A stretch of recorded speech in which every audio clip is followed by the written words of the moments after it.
Welcome back. आज हम बात कर रहे हैं कि 18वीं तरमीम आइंदा डिक्टेटरशिप का रास्ता रोक सकेगी कि नहीं। इस वक्त मुझे PMLQ के रहनुमा जनाब कामिल अली आगा साहब ज्वाइन कर रहे हैं। अस्सलाम वालेकुम आगा साहब। जी वालेकुम अस्सलाम। आगा साहब, आपकी क्या राय है कि 18वीं तरमीम की इम्प्लीमेंटेशन से ट्रूली डेमोक्रेसी आ जाएगी मुल्क में? देखें आयला, ये तो जब ओरिजिनल 73 का कॉन्स्टिट्यूशन वजूद में आया था तो ये उस वक़्त भी ये रुक नहीं सका था कोई मामला। मैं समझता हूँ कि ये सियासी रवैये हैं जो कि इस चीज़ को रोक सकते हैं, जो कि अभी तक आपने देखा कि हमारे सियासी रवैये ऐसे नहीं हैं कि हम ये दावा कर सकें कि हमने कोई तरमीम कर ली है इसलिए कोई गैर आइनी तब्दीली जो है वो रुक जाएगी। ये कतई तौर पे ऐसा मुमकिन नहीं है। मैं समझता हूँ कि यकसर हमें अपने रवैयों को तब्दील करना होगा और हमें सबसे पहले तो आवाम के मसाइल को हल करना होगा। अभी ये बात दुरुस्त है कि 18वीं तरमीम आ चुकी है और पार्लियामेंट ने इसके लिए बहुत कोशिश की है, इसको अप्रिशिएट करना चाहिए।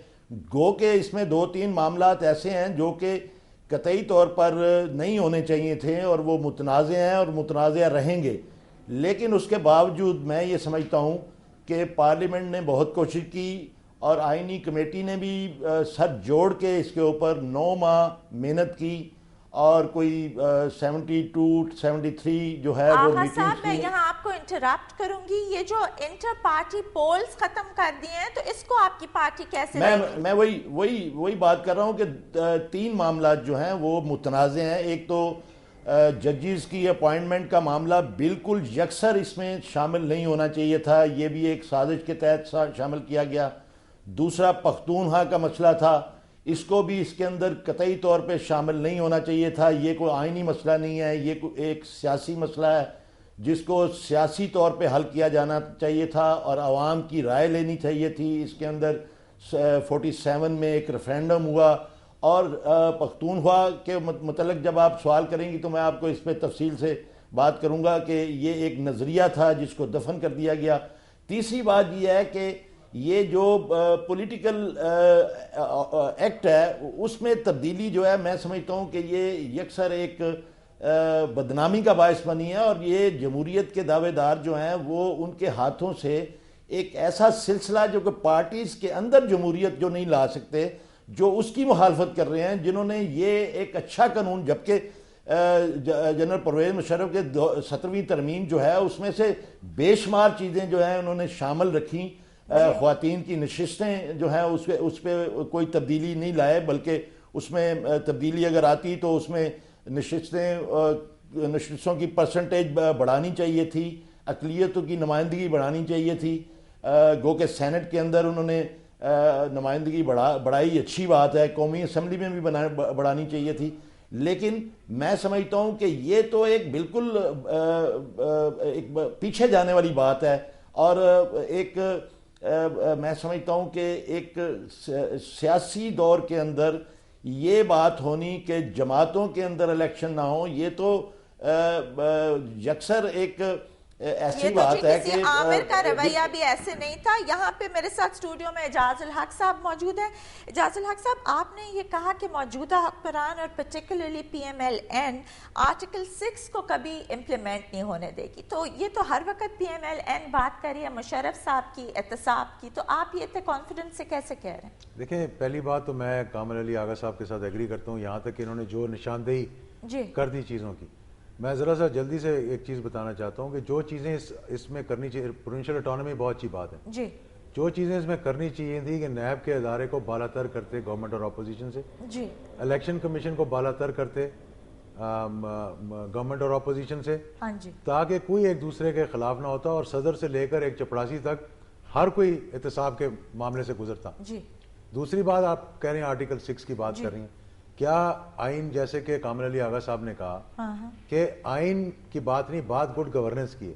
आज मुल्क को कहाँ लेके जा रहे हैं जब लोग खुदकुशियां कर रहे हैं, सड़कों पे निकले हुए हैं, 18 घंटे बिजली नहीं है, पानी नहीं है, हिंदुस्तान ने हमारा पानी, आप कहते हैं आर्टिकल 6, मैं इनको चैलेंज करता हूँ कि आप बात ना करें, आप इसको इम्प्लीमेंट करके दिखाएं।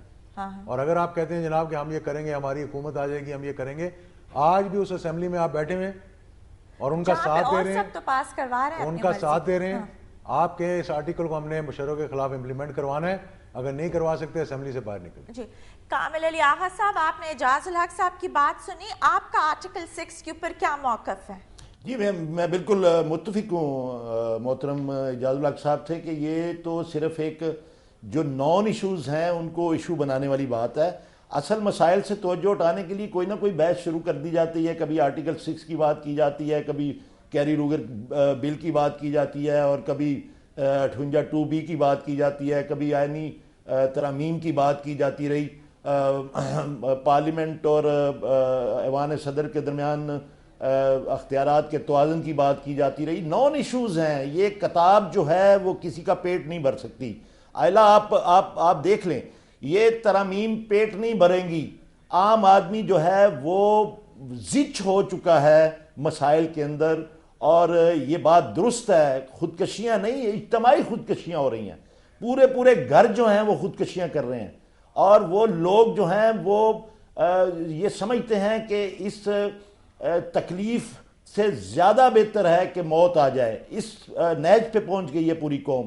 اس وقت 18 گھنٹے بجلی نہیں ہے. آپ جہاں میں اس وقت بیٹھا ہوں, اگر اس کے ارد گرد آ کے دیکھیں, لوگ سڑکوں کے اوپر بیٹھے ہوئے ہیں, بیکار بیٹھے ہوئے ہیں, اور لوگ بے روزگار ہو گئے ہیں. مہنگائی اتنی بڑھ گئی ہے کہ اس دور کے اندر دیکھیں یہ نون لیگ والے جو ہیں یہ کن چیزوں کو چھپانا چاہتے ہیں. ان کی چینی آدھے ملک میں جو چینی پیدا ہوتی ہے ان کے گھر کی تھی, انہوں نے 25 روپے سے یا 28 روپے سے 90 روپے تک بکوا دی. یہ ایک دوسرے کے جرائم کے اوپر پردہ ڈالنے کے لیے ایک روز نئی بحث جاری کرتے ہیں, اور اس کے بعد اس کا نتیجہ بھی کچھ نہیں نکلتا, پھر نئی بحث شروع کر لیتے ہیں. اصل مسائل کی طرف نہیں آ رہے. لوگ مہنگائی سے تنگ آ چکے ہیں. سوئی گیس کی لوڈ شیڈنگ ہے جو پاکستان کے اندر خود پیدا ہو رہی ہے. ایران ان کو بجلی دے رہا ہے آوازیں دے دے کے, وہ کہتا ہے ہمارے سے لے لیں بجلی, لے لیں سستی لے لیں, لیکن یہ رینٹل پاور کی طرف جا رہے ہیں. آپ کے 2 اراکین نے سینٹ کے اندر موو کیا ہے سیپریٹ پروونسز کا, تو آپ اس کو کیسے دیکھتے ہیں؟ اور چودھری شجاعت صاحب کی بھی پریس کانفرنس بہت واضح تھی کہ ہی وانٹس کہ ریفرینڈم ہو خیبر پختونخوا کے نام کا. آپ اس کو کیسے دیکھتے ہیں؟ جی دیکھیں, یہ ایک نظریہ تھا, اور پختونخوا ایک نظریہ تھا جس کو دفن کر دیا گیا. میں تو یہ کہتا ہوں کہ یہ پاکستان اور تحریک پاکستان کی ضد کا نظریہ تھا. یہ پختونخوا نہیں ہے, یہ پاکستان کی ضد ہے, اور اس کو ہم کبھی تسلیم نہیں کریں گے. آغا صاحب, آپ کے 2 اراکین نے سینٹ میں کانسٹیٹیوشنل امینڈمنٹس کے لیے موو کیا ہے سیپریٹ صوبوں کے لیے, سرائیکی صوبہ, بہاولپور صوبہ, تو کیا آپ کی پارٹی ان کی حمایت کرے گی سینٹ میں؟ دیکھیں, اس کے اوپر تو پارٹی کے اندر یہ انفرادی طور پہ ہماری پارٹی کے اندر ایک پولیٹیکل جو سیاسی آزادی ہے, آپ ہر شخص کو اپنی رائے کی اور ایک پروسیس کے اندر شامل ہونے کی جو آزادی دی گئی ہے, کہ وہ چونکہ وہ پارلیمنٹ کے ممبر ہیں تو وہ اپنی رائے کے اظہار کے لیے انہوں نے کیا ہے. جب پارٹی کے اندر یہ ڈسکس ہوگا, ہم دیکھیں انتظامی طور پہ ہم صوبوں کی تقسیم جو ہے اس کے خلاف نہیں ہیں قطعی طور پہ, لیکن لسانی طور پہ صوبوں کی تقسیم نہیں ہونی چاہیے. یہ ایک بہت بڑا ایشو ہوگا, اور میں سمجھتا ہوں کہ اس وقت تو یہ ایشو نہیں ہے, یہ بھی ایک نان ایشو ہے جس کو جان بوجھ کے ابھارا جا رہا ہے. اس کو نہیں آنا چاہیے اس وقت سامنے. Thank you very much Kamil Ali Agha sahab for being with us hair.